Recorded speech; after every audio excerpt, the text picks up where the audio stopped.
6th question. புத்திசாலியான ஒரு வியாபாரியோட கையில 30 தேங்காய் இருக்கிற 3 சாக்கு இருக்கு.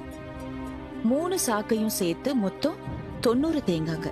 30 செக் போஸ்ட கடந்து இந்த வியாபாரி மார்க்கெட்டுக்கு போகணும். ஒவ்வொரு செக் போஸ்ட்லயும் ஒரு சாக்குக்கு ஒரு தேங்காய் டாக்ஸா கொடுக்கணும். அதாவது ஒரு டாக்ஸ் பாயிண்ட்ல 3 தேங்காய். 30 செக் போஸ்டையும் கடந்து போகும்போது இந்த வியாபாரியோட கையில தேங்காய் மிச்சம் இருக்குமா? இருக்குங்கிற பட்சத்துல எத்தனை இருக்கும்?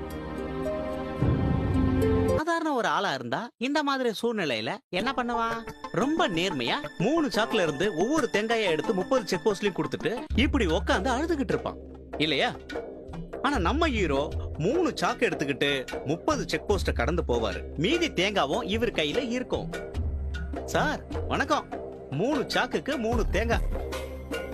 நம்ம ஊருக்குள்ளேயே டாக்ஸி கட்ட வேண்டியிருக்கே. சார், உங்களை எல்லாம் ஏமாத்தவும் முடியாது.